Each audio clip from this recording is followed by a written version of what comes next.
Hello friends, you all are watching Anna for English, a platform where we prepare to perform और हम हमारे कल के session को ही आगे कंटिन्यू करते हैं, यानी कि इन्फेरेंस को डिस्कस करते हैं कुछ और passage. Hello friends, welcome to your very own channel Ena for English. और आज हम लोग डिस्कस कर रहे हैं इन्फेरेंस के लिए पैसेज 2। ये जो पैसेज है ये भी मैंने रीट के एग्ज़ाम से ही लिया है और ये लिया है मैंने रीट 2018 के एग्ज़ामिनेशन से, राइट। तो वही हमारी टेक्निक रहेगी, पैसेज को हमें थोड़ा सा ध्यान से पढ़ना है सो दैट हमें उसके हिडन मीनिंग्स समझ में आ जाए। चलिए पैसेज को रीड करते हैं, थोड़ा सा हम अगेन इसको जूम कर लेते हैं। In spite of rigorous precautions against accidents. तो प्रिकॉशंस कैसे लिए गए थे? प्रिकॉशंस लिए गए थे रिगिरस, और किसके लिए लिए गए थे? एक्सीडेंट्स के अगेंस्ट, ताकि एक्सीडेंट्स को हम रोक सकें। Many people are injured every year in factories and elsewhere. In addition, देखो जब भी कभी आपको किसी पैसेज में दिखता है ना इन एडिशन, हाउएवर, या बात को चेंज करने के लिए कुछ वर्ड्स या कुछ फ्रेजेस, तो वो बहुत इंपॉर्टेंट होते हैं। पिछले जो हमने पैसेज किया था, कल जो हमने पैसेज पढ़ा था, उसके अंदर भी कहीं ना कहीं इन एडिशन आया था जिसका मतलब पूछा गया था। डेफिनेटली यहाँ पे भी इन एडिशन आया है और इसका मतलब पूछा गया है। तो हर बार पैसेज के मूड पे, राइटिंग स्किल्स पे, बातों को कैसे फैक्ट को प्रेजेंट किया गया है उस पर डिपेंड करेगा। सेम फ्रेज का अलग अलग पैसेज में अलग अलग मीनिंग हो सकता है, राइट। तो यहाँ पर हमें ध्यान देना है कि इन एडिशन किस लिए आया है। पैसेज को फर्दर पढ़ते हैं, आपको चीज़ें क्लियर हो जाएगी।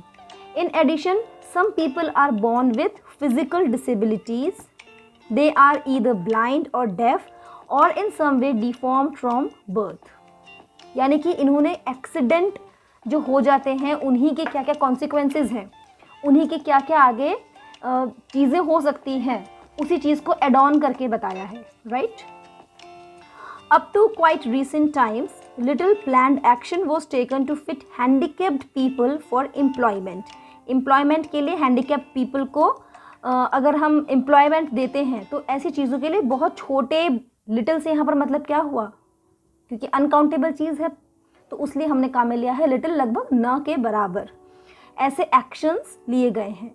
A number of charitable organizations tried to help them in cases of hardship, but few seriously held the idea that these people might still have abilities in other directions. यानी कि अब ठीक है, एक्सीडेंट की वजह से कोई हैंडीकैप हो गया है तो उसको हम किसी भी डायरेक्शन में उसकी एबिलिटीज़ को यूटिलाइज तो करें ताकि वो अपनी लाइवलीहुड को कमा सके, ठीक है। तो अब चलते हैं हम हमारे क्वेश्चंस पर। देखो ये कहाँ से लिया है? रीट 2018 के पेपर से लिया है। पहला क्वेश्चन आता है, which one of the following is the most appropriate title for the passage. Again यहाँ पर किसकी बात करी गई है? टाइटल की। मैंने आपसे कल भी डिस्कस करते वक्त कहा था कि पैराग्राफ को या फिर पैसेज को टाइटल देना एक बहुत ही कॉमन क्वेश्चन है जो लगभग आपको 90% पैसेजेस में ज़रूर देखने को मिलेगा। तो अगर आप अपनी रीडिंग को बहुत ज़्यादा ढंग से करते हैं, फोकस्ड करते हैं, उसके कंटेंट को, फैक्ट को, इन्फॉर्मेशन को ढंग से कैरी फॉरवर्ड करते हुए उसका मतलब निकालते हैं, इन्फर करते हैं पैसेज को, तो आप उसका टाइटल बहुत आसानी से दे सकते हैं। चलिए ऑप्शंस पढ़ते हैं। Rehabilitation of the physically challenged, physical disabilities, accidents, planned actions. इन चारों ही चीज़ों की बात इस गिवन पैसेज में की गई है। तो जब चारों ही की ही बात की गई है तो सिलेक्शन थोड़ा सा डिफ़िकल्ट हो जाएगा, तो हम एक काम करते हैं, एलिमिनेट करना शुरू कर देते हैं। प्लान्ड एक्शंस, ये कोई बहुत ज़्यादा अच्छा सा टाइटल तो लग नहीं रहा है ना, क्योंकि अधूरा है। किस चीज़ के प्लान एक्शंस? और जब भी आप टाइटल दोगे तो टाइटल आपका ऐसा होना चाहिए कि या तो उसमें सब कम से कम वर्ड्स हों। इन केस कम से कम वर्ड्स वाला टाइटल फिट नहीं हो रहा, बेस्ट सूटेबल नहीं है, तो आप कोई ऐसा टाइटल ढूंढो जिस फ्रेज के अंदर 3-4 वर्ड्स तो हो पर वो पूरे पैराग्राफ का क्रक्स हो, यानी कि उस टाइटल को पढ़ते ही समझ में आ जाए कि ये जो पैराग्राफ दिया है वो किस बारे में बात करता है, राइट। तो प्लान्ड एक्शंस को हम यहाँ से एलिमिनेट कर देते हैं। एक्सीडेंट्स, अब अगेन टाइटल छोटा सा तो लग रहा है एक्सीडेंट, बट कैसे एक्सीडेंट्स? रोड एक्सीडेंट्स, फैक्ट्रीज के एक्सीडेंट्स, किसी वॉर की वजह से हो जाते हैं वो एक्सीडेंट्स, और एक्सीडेंट्स का क्या? तो यहाँ पे अगेन ये भी आपको कुछ अधूरा सा लग रहा है, यानी क्वेश्चन मार्क सा लग रहा है, कुछ भी चीज़ इसके अंदर कंप्लीट नहीं है। तो जैसे प्लान्ड एक्शंस आपको इनकम्प्लीट लग रहा था, वैसे ही एक्सीडेंट्स में भी कोई चीज़ें क्लियर नहीं हो रही हैं। देन ऑप्शन बी कहता है फिजिकल डिसेबिलिटीज़। कुछ फिजिकल डिसेबिलिटीज़ बाय बर्थ होती हैं, कुछ एक्सीडेंट्स की वजह से हो जाती हैं, कुछ ऐसी चीज़ें होती हैं जो भी कभी कोई वॉर वगैरह हुआ हो जिसके बाद आने वाली जनरेशन ही फिजिकली डिसेबल्ड हो या मेंटली डिसेबल्ड हो। तो ये भी चीज़ अभी अपने आप में एक क्वेश्चन मार्क लिए है, यानी कि ये भी चीज़ अपने आप में क्लियर नहीं है कि फिजिकल डिसेबिलिटीज़ का क्या, कौन सी, और उनके क्या क्या हमें चीज़ों को सही करने के लिए क्या करना है, मतलब कुछ चीज़ें क्लियर नहीं है। ऑप्शन ए आपको दिखता है rehabilitation of the physically challenged.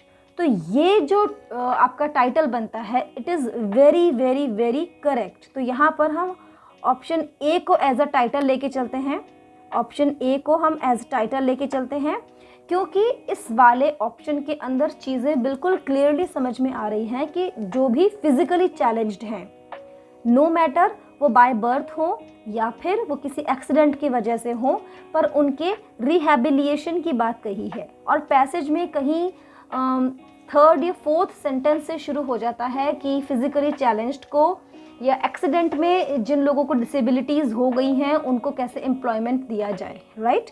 तो यहाँ पे आपका मोस्ट अप्रोप्रिएट आंसर क्या हो जाएगा? Option A, that is rehabilitation of the physically challenged. Come to next question. Again अगला क्वेश्चन है, इन एडिशन, जो पैराग्राफ है इसके अंदर इन एडिशन क्या एक्सप्रेस करता है, ठीक है। तो जैसा हमने कल पढ़ा था पैराग्राफ, उसके अंदर भी जो पैट्रियोटिज्म वाला पैराग्राफ था उसके अंदर भी कहीं इन एडिशन आया था, यहाँ पे भी इन एडिशन आया है। ऑप्शंस भी देखो लगभग सिमिलर से ही आपको मिलेंगे। तो इन एडिशन किस चीज़ को इंडिकेट करता है? डज इट इंडिकेट एम्फेसिस, ये अपनी बात पे जोर नहीं दे रहा। एडिशन, सीक्वेंस, ऑल्टरनेटिव, अगेन चारों हमने पढ़ लिए हैं और अब हम एलिमिनेट करना शुरू करते हैं। तो ये ऑल्टरनेट नहीं हो रहा, ये किसी भी चीज़ का ऑल्टरनेटिव की बात नहीं करता है, ये एम्फेसिस भी नहीं कर रहा है, ठीक है। ये अपनी ही बात को आगे बढ़ाते हुए सीक्वेंस भी क्रिएट नहीं कर रहा। ये क्या कर रहा है? ये एक्सीडेंट्स कैसे होते हैं, क्यों हो रहे हैं, क्या हो रहे हैं और उनके लिए क्या क्या एक्शंस लिए गए हैं, उन्हीं चीज़ों को आगे ये एड ऑन कर रहा है। तो यहाँ पर ये काम करता है एडिशन का। तो इसका सही आंसर क्या हो गया? Option B, right. चलते हैं हमारे अगले क्वेश्चन पे। थर्ड क्वेश्चन जो हमें यहाँ मिलता है वो है, in the above passage the author wants to convey. अब भाई इस पैसेज में ऑथर कन्वे क्या करना चाहता है? ऑप्शंस पढ़ते हैं। Many people in the world suffer from physical disabilities, क्या ऑथर ये कन्वे करना चाह रहा था? सेंट्रल आइडिया, थीम, क्रक्स क्या था पैसेज का? ये पैसेज में ऑथर ने मेंशन तो किया था, पर कन्वे क्या करना चाह रहा था? जब भी आपसे कन्वे करने की बात बोलेंगे तो आपको देखना है कि उस 5-6 सेंटेंसेस के पैसेज के थ्रू ऑथर बोलना क्या चाहता है रीडर्स को, क्या मैसेज देना चाहता है, क्या बताना चाहता है, कौन सा फैक्ट वो सामने प्रेजेंट करना चाहता है। तो ऑप्शन ए हमने यहाँ से एलिमिनेट कर दिया, ठीक है। तो ऑप्शन ए हमने हटा दिया। Precautions are not taken against accidents, ऐसा तो बिल्कुल नहीं है, क्योंकि पैसेज की शुरुआत ही कैसे होती है? रिगरस प्रिकॉशंस के बावजूद भी कुछ एक्सीडेंट्स हो जाते हैं, तो ये भी हमने एलिमिनेट कर दिया। थर्ड ऑप्शन पढ़ते हैं, people who are physically challenged are fit for employment. ये कुछ लगता है, लेकिन अगला ऑप्शन पढ़े बिना डोंट बी सो हेस्टी, आपको हेस्टी जनरलाइजेशन वाली फैलेसी नहीं करनी है। सारे ऑप्शंस को ध्यान से पढ़ना है, देन ओनली आपको सही आंसर को टिक करना है, ठीक है। सी ऑप्शन के बाद में हम एक बार पढ़ते हैं, physically challenged people have no scope. नहीं भाई, ऐसा तो बिल्कुल भी नहीं कहा था, बल्कि ऑथर ने ये कहा था कि फिजिकली चैलेंज्ड पीपल के लिए भी कहीं ना कहीं एबिलिटीज़ इन अदर डायरेक्शंस, कहीं ना कहीं उनके लिए पॉसिबिलिटीज़ हैं। तो यहाँ से आपका सही ऑप्शन क्या हो जाता है, option C is your correct answer. तो हमने ऑप्शन सी को यहाँ पर टिक कर दिया है। तो इस तरह के पैसेजेस आपके पेपर में आएंगे, बहुत आसान होंगे।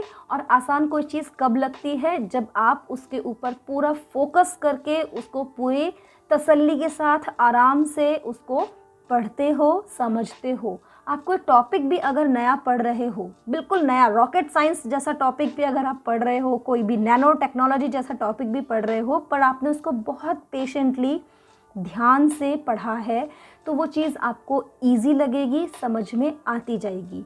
तो इंग्लिश भी कोई रॉकेट साइंस नहीं है, कोई नैनो टेक्नोलॉजी नहीं है, हाँ पीस ऑफ केक भी नहीं है जैसा मैंने लास्ट अपने वीडियो में कहा था, पर ये वही चीज़ें हैं जो आप में और हम में से ही लोग इसको पढ़ के क्वालिफाई करके एग्ज़ाम्स में सिलेक्शन लेते हैं। जिन लोगों का सिलेक्शन होता है, किसी भी एग्जामिनेशन में सिलेक्शन होता है, वो आपके मेरे जैसे आम लोग ही तो होते हैं। They are no special people. Special होती है उनकी गोल को अचीव करने की टेक्निक, ठीक है। तो वो टेक्निक आप भी डेवलप कर सकते हो। तो अगले पैसेज में हम फिर से मिलेंगे एक नए पैसेज के साथ। मैंने कुछ गलत बोल दिया, अगले वीडियो में हम फिर से मिलेंगे एक नए पैसेज के साथ। तब तक के लिए बने रहिए आपके अपने चैनल से, एना for English, a platform where we prepare to perform. Thank you. घर में रहिए, अपना ध्यान रखिए। You are very important for someone, for your family. Take care, bye bye.